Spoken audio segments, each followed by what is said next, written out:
Welcome to the Career Coffee Chat podcast.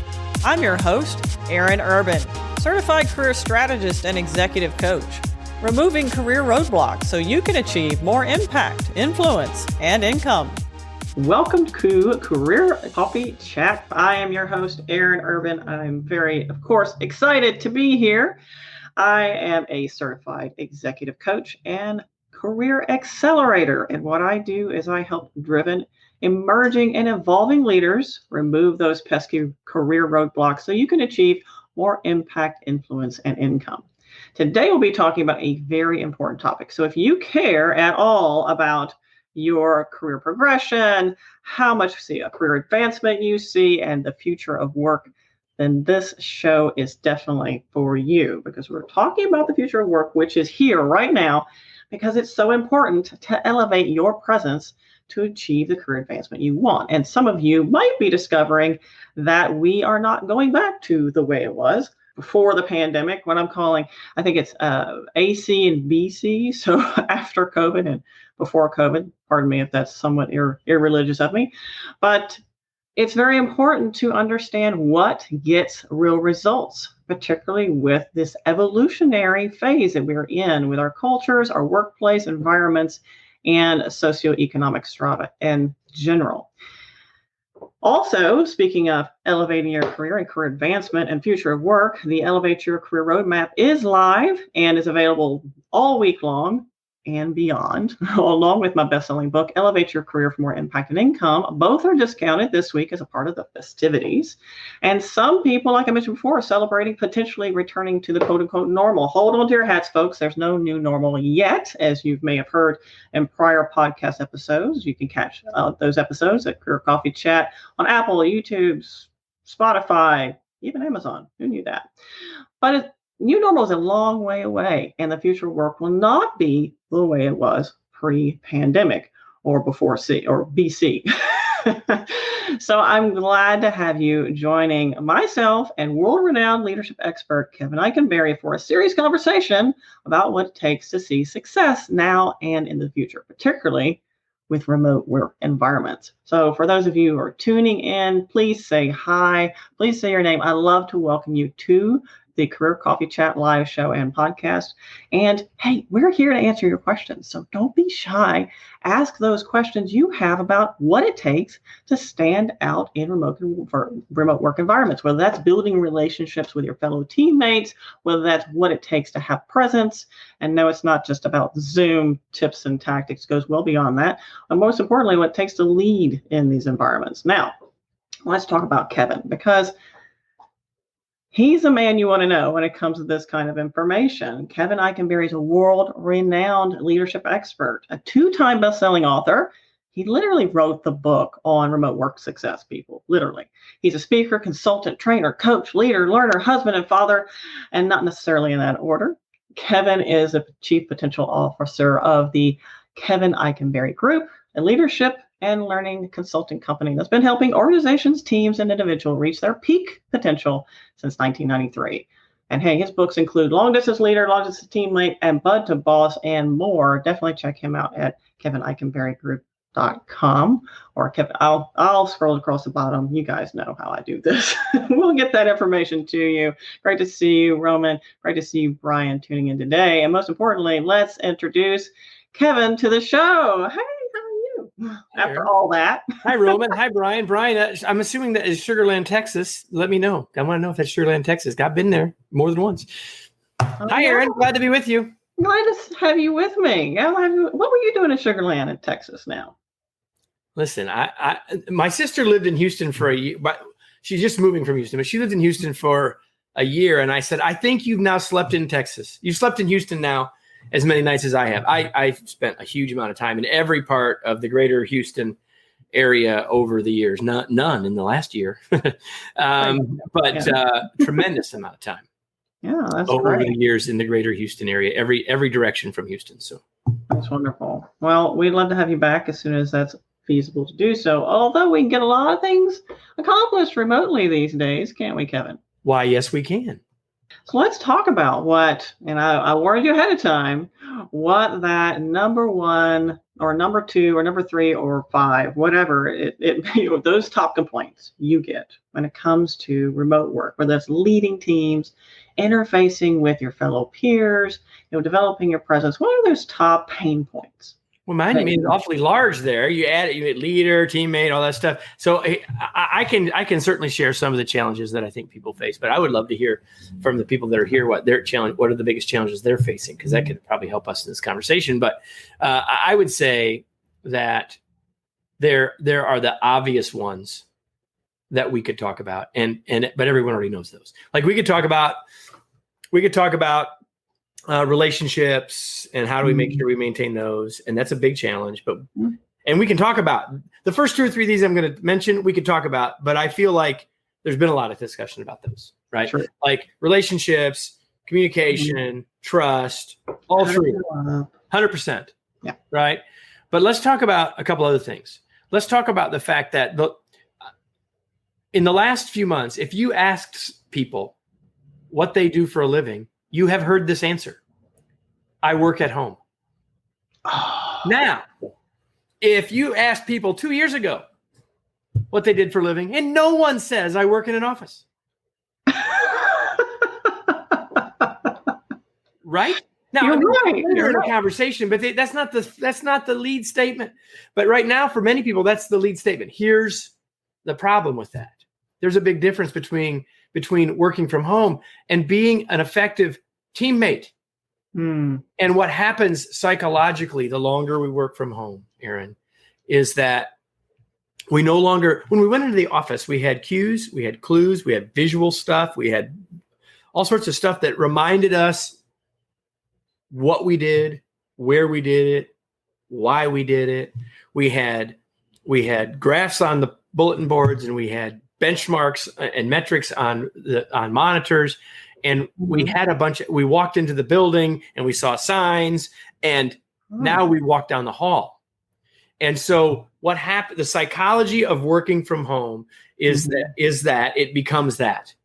And the psychology of working remotely is that we become more insular, we become more internally focused. We see our job as our work and not something larger than that, which it actually is. And so I would say, well, maybe not the stated biggest challenge, perhaps is the biggest challenge, at least the one that we don't talk about. I mean, we can certainly talk about any of the rest of those. Happy to do it. Right. But I feel like people sort of know those. They've been doing this for a while. Right.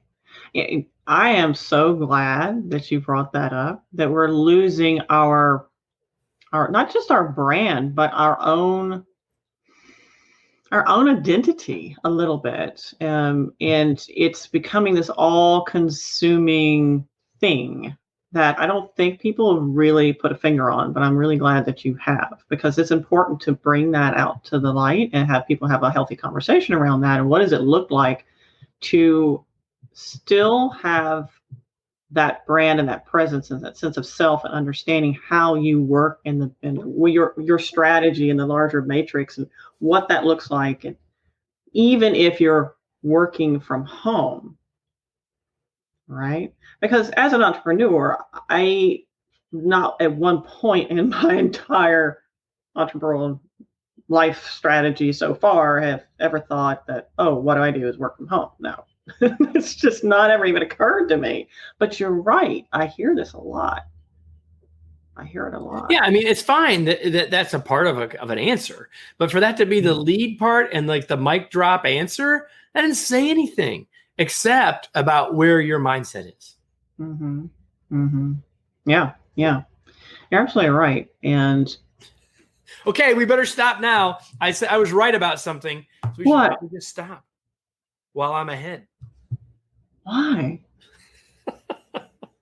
Why? I really like this topic. I might say something wrong. You never know. No. This is great. I really like this because this is really making me think. And here's the thing, ladies and gentlemen, those of you tuning in, I love my guests, but I love it when a guest really throws something at me and I'm like, oh, crap, I didn't think about that.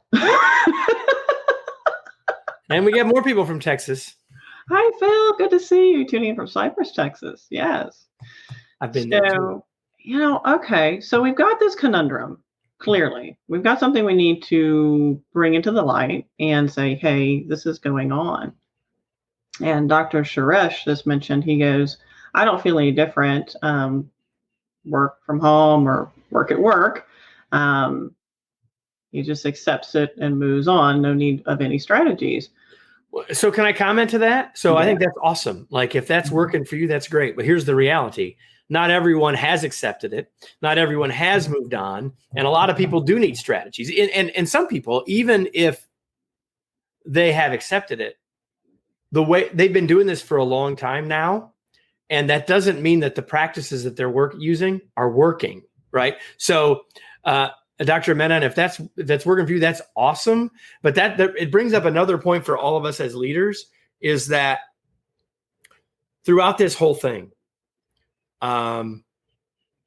we've all had the same experience. I mean, and I'll talk now about the whatever country you're in, right? The United States, India, Japan, like it doesn't matter where. Like we've all had the same experience, but everyone is experiencing it differently. Mm-hmm. And so, yes, if I don't feel any difference between working from home and working in the office, that's fine. But I can guarantee you that isn't true for everyone. And if I don't know that as a leader, then I can't lead my team successfully. I need to know how other people are doing. Like if you, and the opposite could be true. Like you're really struggling. And so then you're projecting that on your team and maybe they're not. And so we really need to know how our team members are really doing, what's really working or not for them. And across your team, you probably have a lot of great strategies and best practices that have been created, but that doesn't mean they all know them. And so, Dr. Menon, I think that's awesome for you. And I'm not meaning in any way to throw you under the bus, but simply to say that there are a lot of leaders that whatever they're feeling, they're assuming everyone else is feeling the same thing, to which I respectfully say, unlikely. Mm-hmm. Unlikely, right? Right. Yeah. So share with me, Kevin, if let's just say a person identifies, they say they have an aha moment. They listen and say, oh, wow, gee, yeah, that's me. Now, what do we do? And Roman said, agreed. Personal touch is lost with so many colluding meetings. Colluding, colliding, ineffective meetings. We could put lots of adjectives there. Yeah. So if you identify with this, if you realize this is going on, what would be that first step as a leader? You say, okay, this is me. Then what's that first step? What does that look like? So I love to help people understand, okay, we've identified something. Now, what do we do about it? Okay. So I'm going to start that relates to Roman's point. Here's what's happened a lot in the last 13 months. Are you ready? Mm-hmm. Everyone, I want you to imagine that I work for Aaron. Aaron is my boss. Okay. And this is happening all the time. Hey, Aaron, I know you're busy. I know, man, I know. I'm sorry I'm calling. Now, it doesn't have to be a call. It could be on, text message or anything else, but just hang with me. Hey, Aaron, I know you're busy. I just need a second. I just got a quick question. Can you answer the question? Yeah. Hey, I appreciate it. I can answer the question. Right. Yeah, no hey, she answers, hey, I appreciate it. Thanks so much. Bye. And we transacted some business. Yeah, it has become very transactional. You're right. And there's nothing wrong with that sometimes. But when that same thing happened in the office, it rarely was simply transactional. Rarely. Now, and if it is, and I'm not saying there's anything wrong with what that little scenario I just played out for you. Here's what I'm saying. What I'm saying is that we have to make sure we're creating interactions and not just transactions.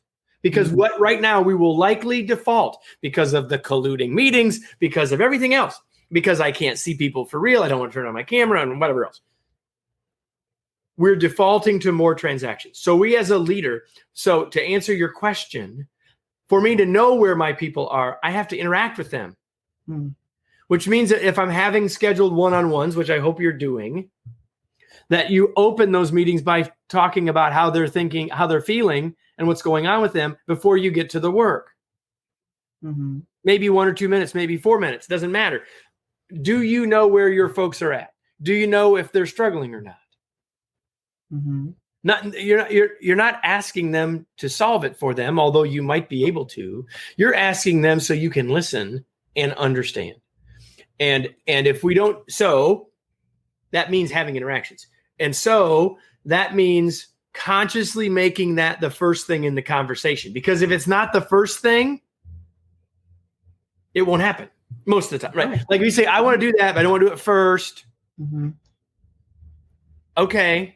Right. But what I need to do is do it first, because otherwise the time will be gone. We'll move on. Oh man, I should have done that. Just start there. Right. Mm-hmm. Yeah, absolutely. Absolutely. That's so important. And I was mentioning before we went live, she's also been on the show. I think she's great. Chris Caltinato calls them tiny moments, creating those interactions. And they don't have to be a big deal. I think sometimes, Kevin, I don't know if you agree, but we feel like in order to interact in this very digitally dependent workspace, that it has to be a thing. No, that's part of our problem. Mm-hmm. I mean, yes, you should have regularly scheduled one-on-ones with your team members. However you do that, I would highly believe that, 100%. How often depends on the nature of your team, the nature of their work, and 100 other things. But you should have that. And so there's a time for those. But I have on my list every single day what I call the rule of 4. I need to have interactions with 4 members of the team every day. If I'm not doing that, I'm not doing my job. Mm-hmm. Some days it's 6 or 7. Some days it's 2. And if it's 2, I haven't done my job today.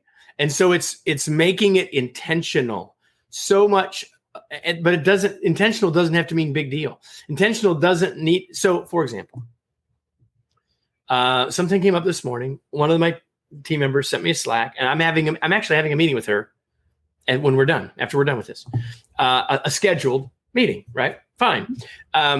She sent me a note this morning about something, and it was not going to be as easy to type back. So I said, when could we have a quick call? It was 5 minutes, 2 minutes of which was not about the work. All right. So now the reason I share it that way is to say, and I'm actually coming to this realization as I'm saying it to you. I would have already in that 1 hour meeting that we have blocked, that'll probably only be 45 minutes. I would have started with the non-work stuff. Mm-hmm. But the fact that I did it in the 5-minute conversation without thinking about it says I'm creating the right habit. That's right. And that's so important, creating the habitual behaviors and getting out of our automatic mindsets, which, by the way, we're mostly in all the time. We operate on automatic all the time. So it's creating that intentional behavior. And I would love to understand a little bit about how, let's just say you're an individual contributor. You don't lead a team. How can we create that same or leverage that same methodology and mindset? Maybe we don't have control over whether or not our leaders create that intentional time with us or lead with something personal first and make it about an interaction, not a transaction. What can we do, though, as an individual? I can still do that. I can still do that with my teammates. As right? I was thinking. Yeah. I mean, I can still do that with my teammates. Early in the pandemic, people wanted to have, happy hour Zooms, and they wanted to do, trivia during their team meetings and all. And I'm not opposed to any of that stuff, but that's all the big deal stuff. Mm-hmm. And you as an individual contributor probably can't impact that even if you wanted to. I mean, I'm not saying that you can't influence that potentially happening, but it's not really in your realm to just say, this is what we're going to do. Right. But how you choose to interact with everybody else is entirely up to you. Right. Now I'm going to put something on here because I coach a lot of people who identify with being more reserved. And these individuals don't necessarily want to show up that much. Well, let's just say, turn the camera on and be engaging. It's different for them. It's not that they cannot. It's just takes more energy. It takes more energy, and it's not their first inclination.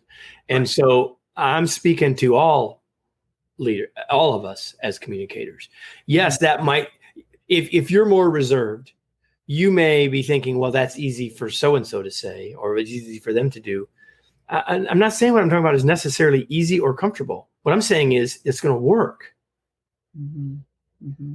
And I recognize that not everyone has the same, some people are more reserved, and that's actually excellent in so many ways, and can be of great value to you as a leader in so many ways. And yet we all need that social connection. Mm-hmm. And so you need to recognize that some of your folks may need it more than you do. And it takes us right back to where we started, just because how you're experiencing this is not necessarily how everybody else is. And so we have to be willing to go out of our comfort zone sometimes. Mm-hmm. But again, I don't want to, I think you're asking a really, really good question, Aaron, and I don't want to overdo it. It's not like someone who's even really reserved never talks to people. No, right. That's not the case. So I'm really glad you asked the question, and it's an important question, but I don't make that too big of a thing either. Mm-hmm. You're right. And I know some people who are not reserved that don't like me on camera. Exactly. And notice what I didn't say. When I say 4 interactions a day, 4 different team members, notice I use the example of the phone. It isn't always on the camera.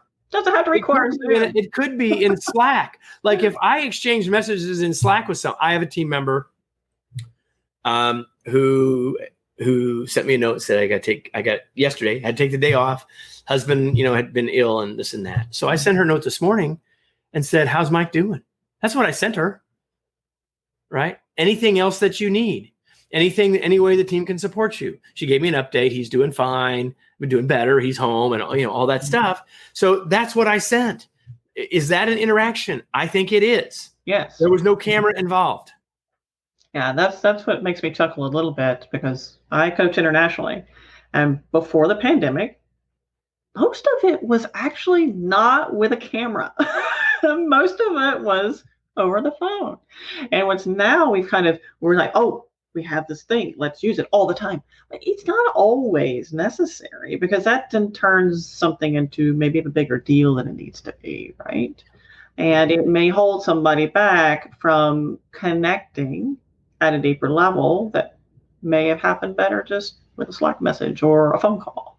Yeah. So when my son first got a phone that he could text on, I don't remember. My son is about to be 29, so this has been a long time ago, right? But this has always been the case.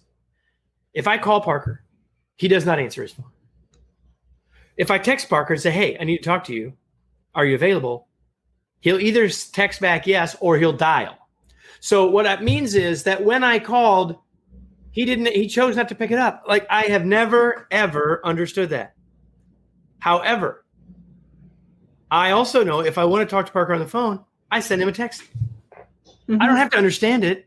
I can make that flex. Now, if Parker worked for me and his job requirement was to be on the phone and not on the text, then we have a totally different conversation. I think it's totally fine for us to flex.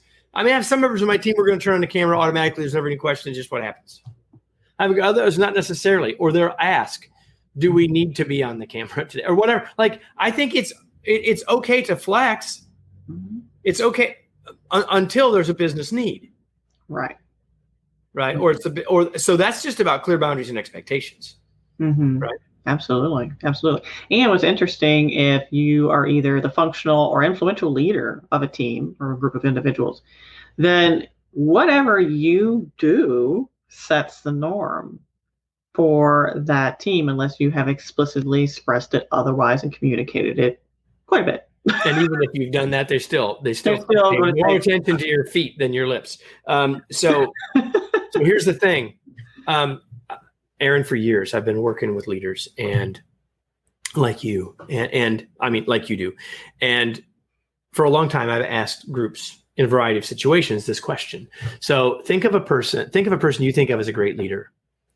I don't need to know who, but think of a person, like get a person.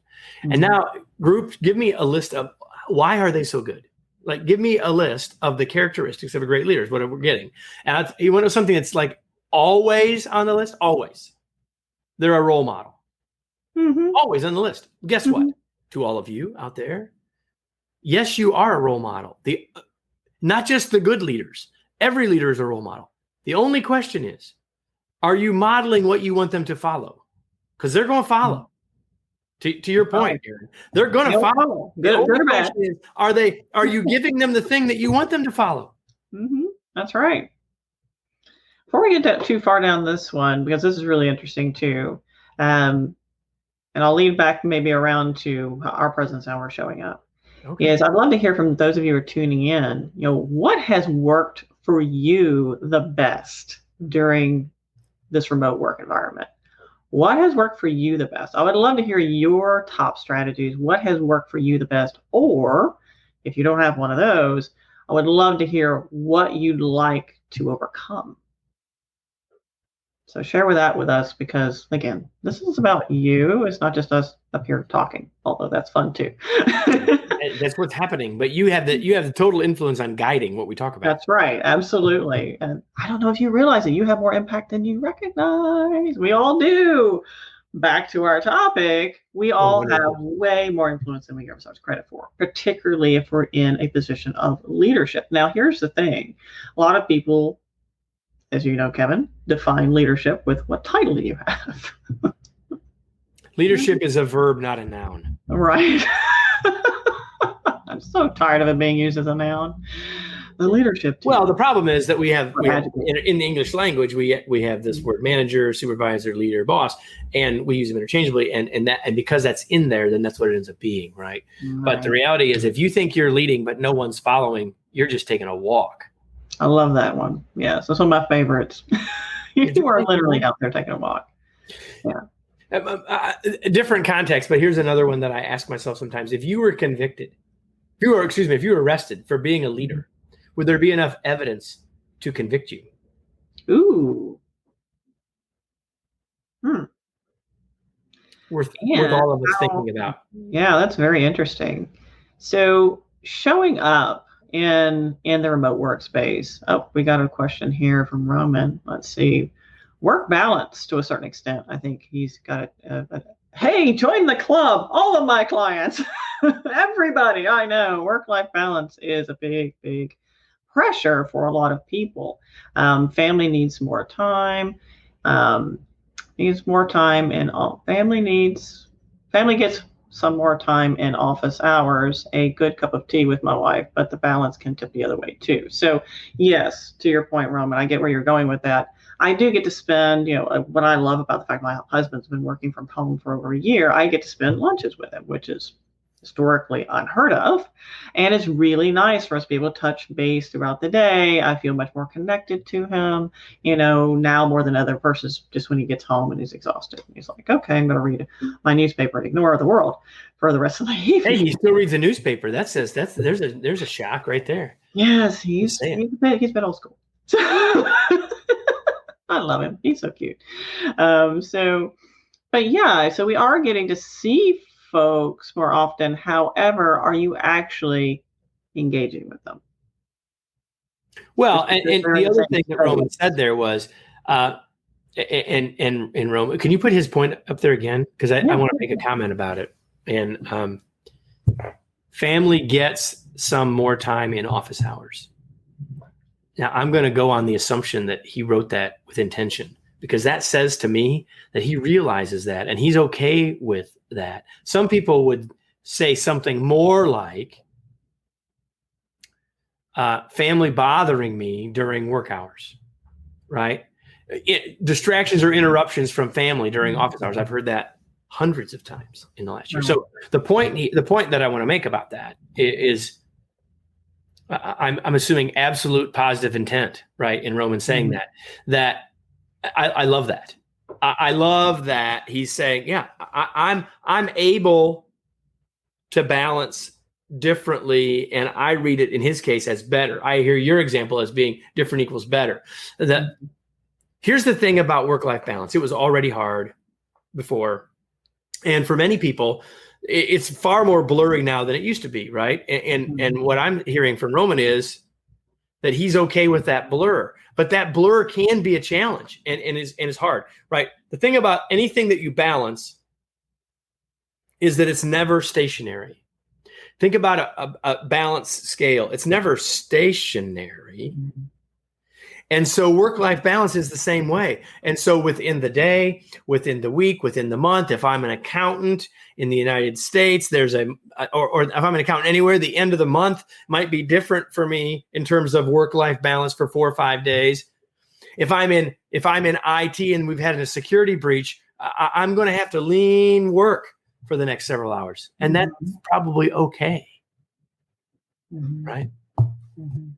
So, It's interesting, though. I am seeing an alarming trend, not with every organization, but with quite a few, whom they have a very lean environment, and lean not being used appropriately. Lean meaning as thin, not as in Lean Six Sigma. So let's not get that confused. I have to be exact about that because I'm a black belt. Not be confused. So we are seeing thin, lack of resources, for a better word. And what's happening is we are requiring so much of individuals, leaders, individual contributors alike. That's burning people out. It's not always the case that we feel guilty. We feel like we have to, work these ridiculous hours because I'm justifying my paycheck because I feel bad because a lot of people don't have one, right? Because there's that going on too. But there's this other. That's a small percentage, by the way. Yeah, but that is happening. There's no doubt. It's happening, but it's not the vast majority. I'm seeing an alarming trend, and it's been an ongoing trend for years. And now it seems almost like it's kind of invisible to companies because you're out there in remote work land, and we don't see you at the desk at 9 p.m. at night. Yeah. For the past several months, I've been asking people this question. So what are you doing with the time you used to spend commuting? Now, in the United States, pre-pandemic, the average American had a 27-minute commute one way. So to the average American worker, when I ask that question, I'm saying, what are you doing with the hour you just got back? Mm-hmm. Now, I get about 5 or 6 different answers. Mm-hmm. Okay. Aaron, what do you guess the number one answer is? Working. Mm-hmm.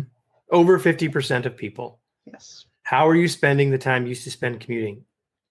I'm working. And so when people say that to me, I say, okay, so are you accomplishing more than you did before? For most, not for all, but for the vast majority of people, I get a blank stare. And then, I don't know. I haven't really thought about that. Here's the reality. So if back to the leader, if we don't know what our team members are doing, they're still getting all their work done. We think work productivity is high. But if you're spending an extra hour to get the same work done, you're not more productive. You are less productive. Productivity has a numerator and a denominator. Mm-hmm. And so if there are a lot of people, I'm not saying there aren't some people that aren't getting more accomplished. That's not what I'm saying. I'm not saying that. There are a lot of people that are getting their work done, and it's just by brute force. Right. Mm-hmm. And that is not sustainable. No. And as leaders, that should not be what we're trying to get to. Now, again, is there a time? Is there a moment? Is there a project? Is there 3 weeks? I'm not talking about that ever. I'm talking about you cannot have your accelerator at 100 at mashed to the floor forever. Just can't. Right. How long you can might be different than how long I can. Like, I'm not judging that either, but it's a truth that we can't all be there 100% of the time forever. Right. And so are we modeling that as a leader? Mm-hmm. Mm-hmm. Commutes are brutal in Houston. Now, I've never lived in Houston. If you weren't here earlier, I have been in Houston a lot, and yeah. So you're probably Gail's probably laughing at 27 minutes. Ha ha ha ha. Yes, for sure. If pre-pandemic, the average commute would be more like an hour. Yeah, each way in Houston. Exactly. So those 2 hours, awesome. So here's what happened. You had a routine. You may not have liked it. You got in your car. You had this hour. All that's whatever, right? You had, and then, but when you got to work, you knew you were at work. And now there is, unless you've created one, there is no routine. And so you wake up and turn on your phone and check your email. And if you've been doing that for a year, trust me, that is now your routine, but you didn't create it. Just fell into it. You fell into it. And now, as you said earlier, Aaron, it's automatic. It is not serving you. That's right. And if you're doing that as a leader, I earlier this morning, I did a keynote for a group of senior IT leaders. And I said, if you are sending emails at 3 a.m., number one, stop. And number two, if you must, please click 2 more buttons and have it arrive to them at 8 a.m. Mm-hmm. And you could insert 11 instead of 3, like forget the time, right? Like if you're sending stuff at odd hours, and you may say, well, that's what I'm doing because maybe I'm Roman and I'm spending 2 hours having tea. I'm having tea with my wife in the afternoon, and then I'm going to choose to work in the evening. Cool. Let the team know that that's what you're doing so they'll understand it, number one. And then number two, if you're the leader sending emails at odd times, it won't be long before they may not respond, but they're going to read them. And if you don't want them to read them, don't send them, or send them with delayed receipt. Absolutely. Simple. Mm-hmm. What is the presence you're evolving as a leader or as an individual? I mean, how are you showing up? What are those nonverbal signals? Because those nonverbal signals go beyond what you see. It's what you do. How is that impacting yourself, the team, your peers? Here's, I think, the biggest thing that saved me when I transitioned out of corporate into solopreneurship. Okay.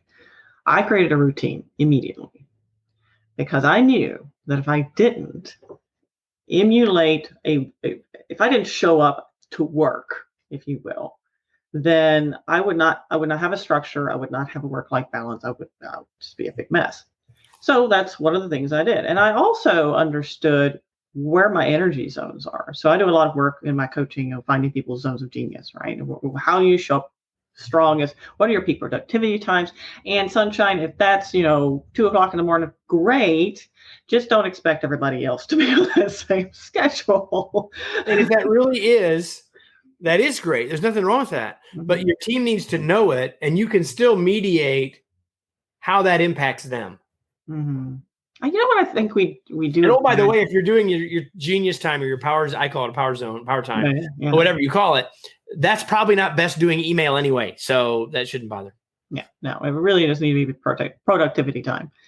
But here's what I see a lot of, and what I feel like we do a much better job of as human beings in general.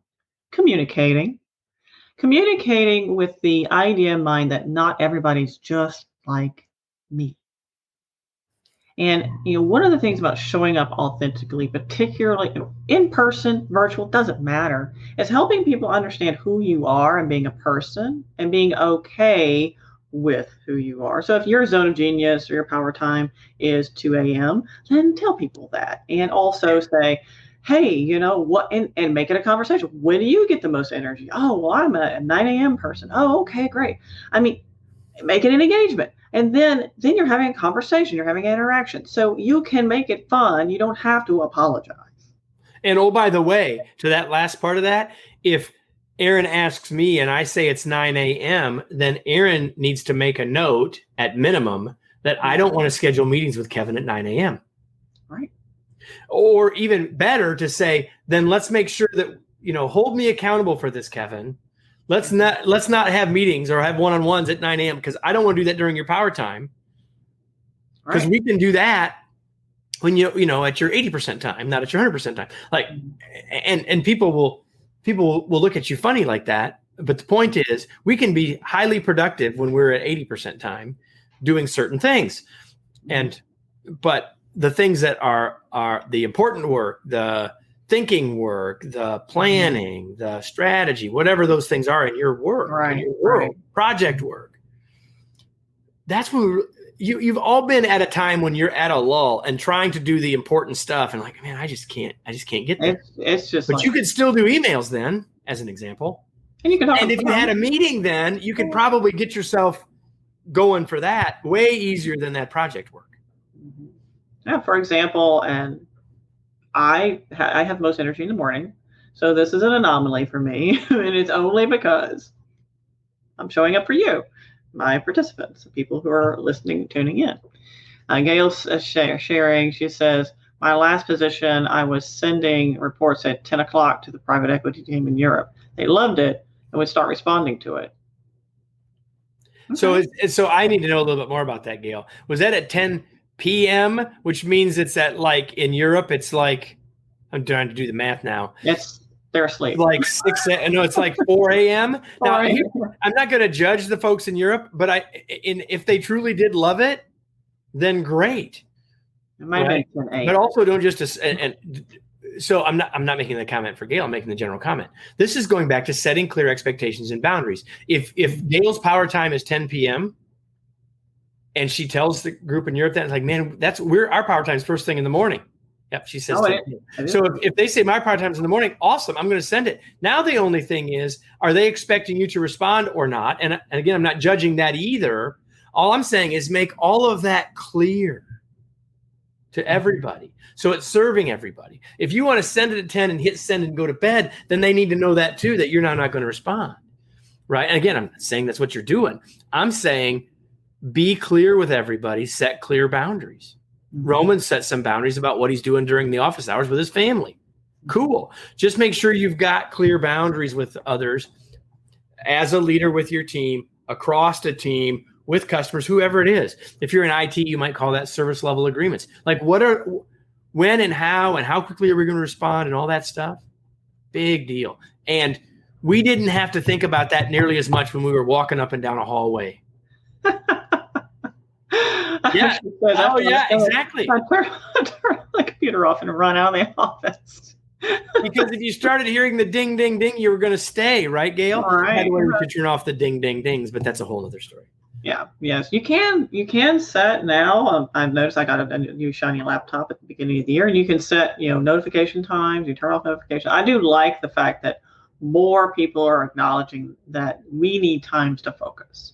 So I'd love to hear from you before we wrap up the show. Those of you tuning in, what are your peak power zones, and are you honoring those? Because sometimes, and this is a big one I get, is, well, yeah, but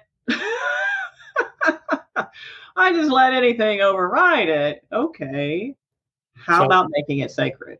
You want me to give you a thought about that? I love the word sacred on that. Here's my take on that. If when I ask people, have you ever blocked time on your calendar to work on something? And everyone says, sure. Right.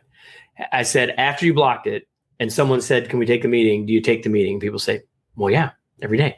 I'm like, okay. Imagine for a moment that you had some heart problems. You're fine, but you have regularly scheduled cardiologist appointments. If the cardiologist appointment is on your calendar, are you going to cancel it for any of the reasons that you cancel the meeting you set with yourself? People go, well, no, it's important. I said, so is the time you set for yourself. It's cardiologist time, everybody. Mm-hmm. It's cardiologist time. That's right. It's just as important. I mean, I set those boundaries very firmly. It's the way I have to do that, because as a coach, as an executive coach, and you know this too, Kevin, we cannot give what we don't have. And if we don't set aside those times, our peak energy times, our peak productivity times, then we can't show up for the people that depend on us. Self-care is not selfish. That's right. We don't have to apologize for it. And I think this has been a great conversation. I really love where we've gone. I really love the aha moment that we're identifying with being a remote worker versus what we actually do. And by the way, just a side note, what you do is not who you are either. So. Well, hello. But part of that's been lost too, right? Because if I don't have that identity that I work for firm X or firm Y as much because I'm not there, mm-hmm. that there's some meaning that's been lost. One of the things that we as leaders need to be doing is making sure people are still seeing the meaning, still seeing how what they do matters to the broader team, how their work is used by others. People still see work as a process and all those other things. Super important. Oh, yeah. I've been talking about that a lot, too, particularly with my executives that I coach. Do we have work transparency? And they're like, what do you mean? It's like, what I mean is, does your team understand how their work matters? Well, I think so. Well, if you think so, the answer is no. Almost for sure. I have no idea. They're just showing up and they're doing this thing and they don't feel like they matter. And that's a big thing for those of you who are concerned about, cross-generational leadership. For those younger emerging professionals and emerging leaders that I'm talking to, impact is the first thing out of their mouth. I don't feel like I have an impact. I want to make an impact. I have to believe in what we're doing. And if you're not communicating that, just expect attrition. But anyway, we don't have time to go into what I'd like to go with all that. Oh, I know. We could go another 45 minutes, but it's been a huge pleasure talking to you these 45 minutes, Kevin. And the insights that you've given us is just invaluable. And I hope all of you tuning in have gotten as much out of this as I have, because it's just been exciting and insightful and thought-provoking. And I would definitely love to continue our conversation sometime in the future. But if any of you have questions for either one of us, just know that whether you are live right now or watching the replay at a later time or sharing it with your network, you can ask a question right here on this replay, and we will see it, and we will, of course, answer your questions. So feel free to reach out and connect with Kevin, learn more about what he does, grab one of his books. They're very, very good. FYI, it's almost like the Bible of remote work. He's got them right there. There you go. So reach out to him. If nothing else, just say hey and thank you for being on the show, because it's been a huge pleasure. Thank you so much. And for all of you tuning in, keep elevating, friends. I'll see you next time. Thank you for tuning in on the Career Coffee Chat podcast. It's been a pleasure. Feel free to reach out to me. My email is coacheurban@gmail.com or tweet at coacheurban, Instagram coach.eurban, or reach out to my Facebook group, Elevate Your Career. I'd love to learn more about you, hear your insights, and what questions you have. You can find out more about me at coacheurban.com. And don't forget, please do reach out on LinkedIn. You can find me at Erin Urban. Until next time, cheers. Here's to caffeinating your career.